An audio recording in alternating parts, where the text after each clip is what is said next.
Fala pessoal, sejam bem-vindos a mais um vídeo do canal do Expo de Pobre. Hoje é dia 30 de outubro de 2021. Eu sou o Zusa e hoje nós vamos falar sobre o terceiro trimestre da Vale. A Vale, que é uma exportadora de minério de ferro, né? Todos os brasileiros conhecem a empresa, muito antiga aí. E como toda exportadora tem um impacto, tem um balanço muito impactado, né? Pelo câmbio, pelo dólar e é uma empresa intensiva em capital, precisa de muito investimento para extrair o minério, né? E então qualquer expansão que a empresa faça, ela vai ser intensiva em capex e que foi muito impactada aí desde o do início do coronavírus pelo aumento, né, da commodity dela. Então, para começar o vídeo, eu trouxe aqui o gráfico do minério de ferro, né, o futuro do minério de ferro. A gente vê como que o minério de ferro veio patinando aí, né, de 2015 para cá. E em 2020 ele tem uma disparada aqui ó, saiu do patamar de US$ 80 para US$ 200 e volta para um patamar elevado ainda, né, de cento e poucos dólares, mas bem distante do que chegou aí no ápice da crise, né, da demanda chinesa. Justamente por um fim de uma demanda, né, na China. Então, a empresa ainda segue num nível de preços muito bom para ela, muito positivo, mas praticamente metade do que chegou no trimestre anterior, né? E isso, obviamente, impacta o balanço da empresa. O minério de ferro realmente estava num preço histórico fora dos padrões, e agora, apesar de alto, né, vai retornando à normalidade. Então a empresa, assim, dando uma passada geral por ela, né?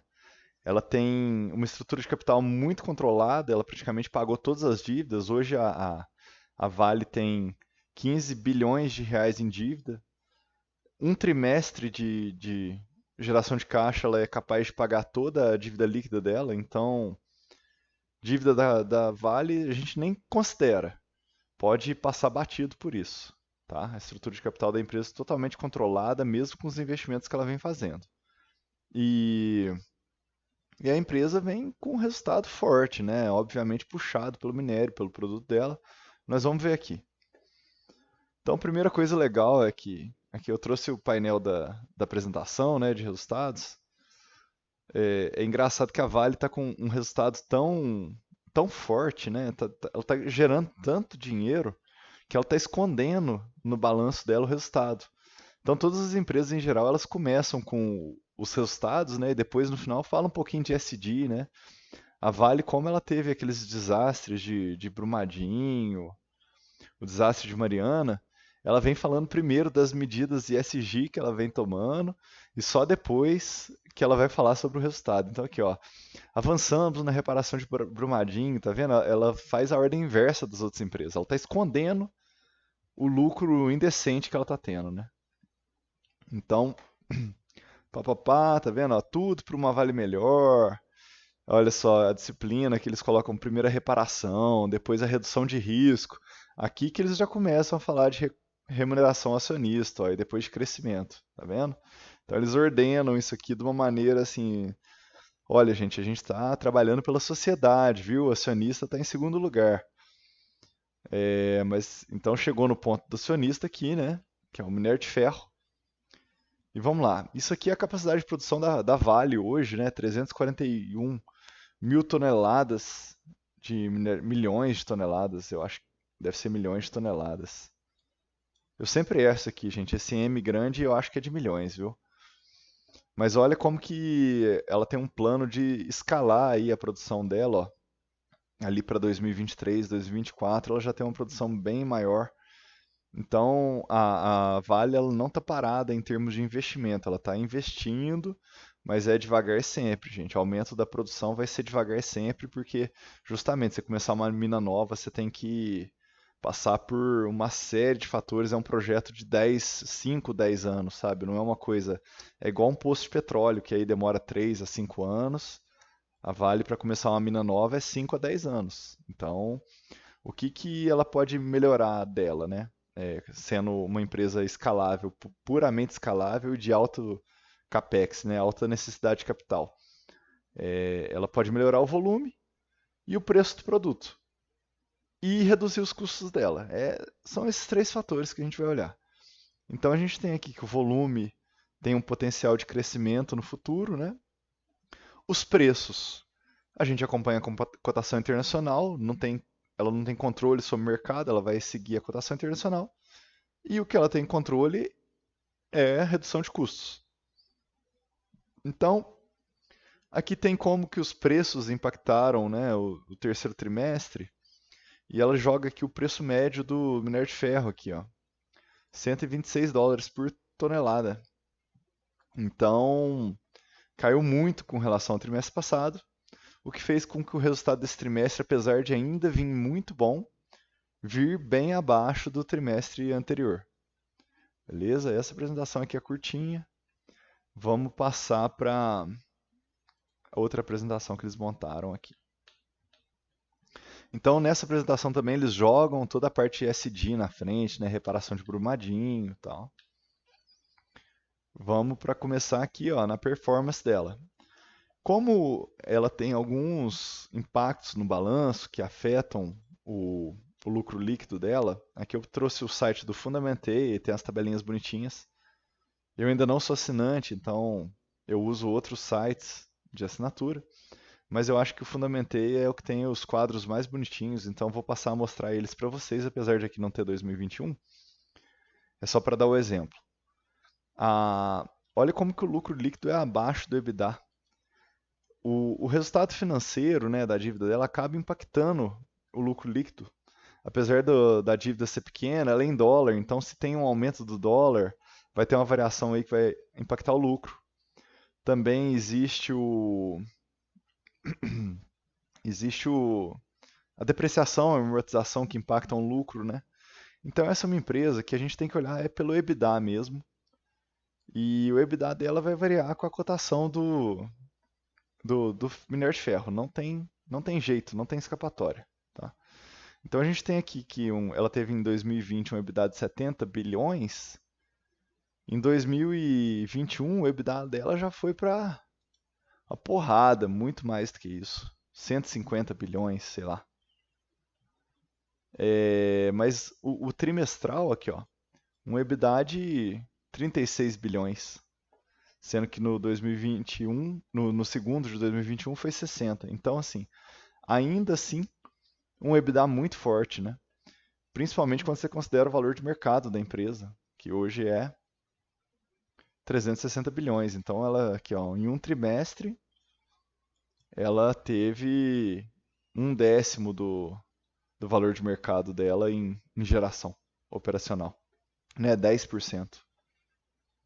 Basicamente, em 10 trimestres, você recuperaria o investimento, né? Vamos dizer assim. E tá mais ou menos isso mesmo. Agora, tudo vai variar, né? O minério de ferro está acima do valor histórico. Então, se ele tender ao valor histórico, né, a gente tem que ver o custo da empresa. E é interessante porque ela joga aqui pra gente qual que é o custo dela hoje do minério de ferro. Vamos ver aqui. Tá na faixa dos US$ 40. Quer ver?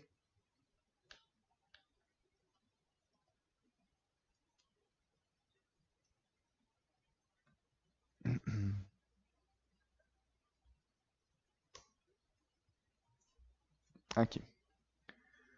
Então, eu olho praticamente só o minério de ferro, porque os outros materiais dela, os outros minérios que ela extrai, que são cobre e carvão, o valor é muito baixo. Aqui, olha, 170 milhões de reais de carvão, 2 bilhões. Não, beleza, esse aqui é alto, né? De metais básicos, níquel e cobre e tal.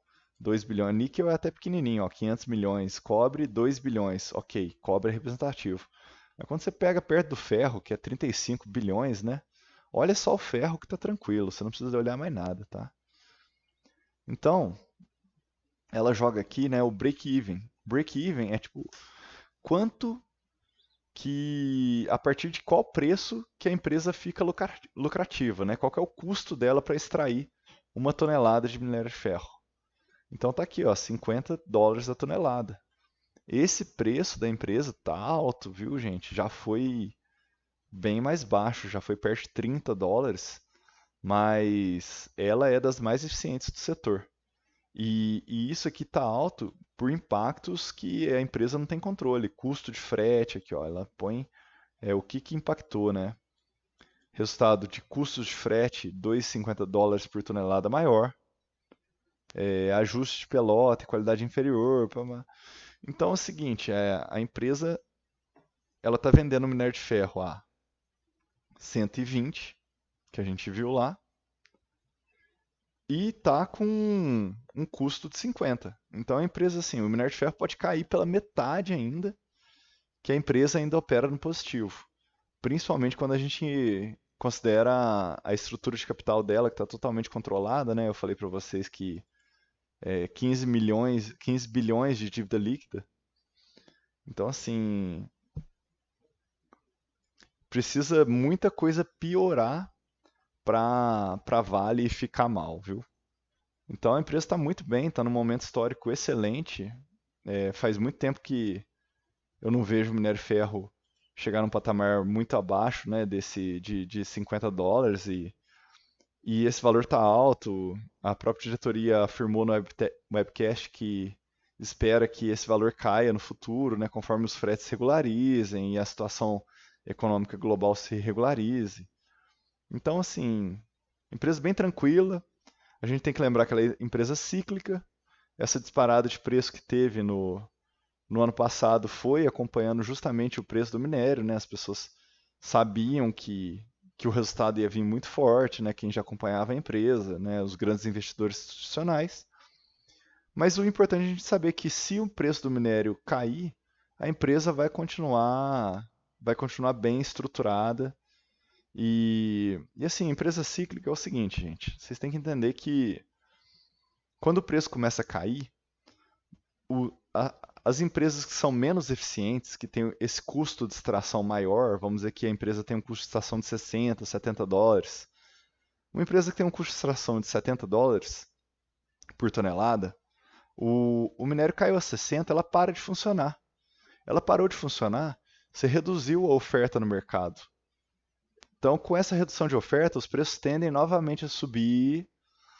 As empresas que são lucrativas ainda naquele patamar continuam operando, né? E aí voltam a entrar em operação empresas que deixaram de ser operacionais, né, por conta dos preços. E aí a questão se repete novamente, né? Os preços sobem, várias voltam a vender, aumenta a oferta no mercado, os preços caem, algumas param de funcionar, diminui a oferta, os preços sobem e por aí vai. Lógico que isso não é uma conta matemática, um mais um é igual a 2, né? Porque a demanda vai impactar também, né? Não só a oferta. Então temos que acompanhar a China, né? Que é o grande motor aí, população muito grande, né? Os países asiáticos que têm uma demanda de minério de ferro muito grande. Mas, como vimos aqui, pode cair muito ainda a cotação do ferro, que a Vale continua funcionando bem. Ela tem um ramp-up de produção aí, então é um fator multiplicativo, né? Preço versus volume, menos custos. Beleza, galera? Eu acho que a gente passou pela Vale, é uma empresa muito simples da gente olhar. E é isso aí. Até a próxima. Valeu! Aqui, não se esqueçam de seguir o canal dos Pod Pobres se você gostou desse vídeo, para mais vídeos como esse. Deixe seu comentário, eu tive vários feedbacks positivos aí, já teve gente falando para mim que o microfone estava baixo. Gostei de saber, teve um cara que falou para mim que eu tenho que colocar energia na minha voz e ele tem toda a razão. Eu fui ver um vídeo antigo meu, eu quase dormi. Então tô pegando essas dicas de vocês todas aí e tô tentando fazer cada vez melhor, beleza? Valeu! Vamos tentar fazer um vídeo por dia essa semana aí. Tem muito resultado, já tem vários guardados na manga aqui. E até o próximo trimestre aí de Vale. Por enquanto, tudo tranquilo. Vamos seguir o jogo. Até a próxima.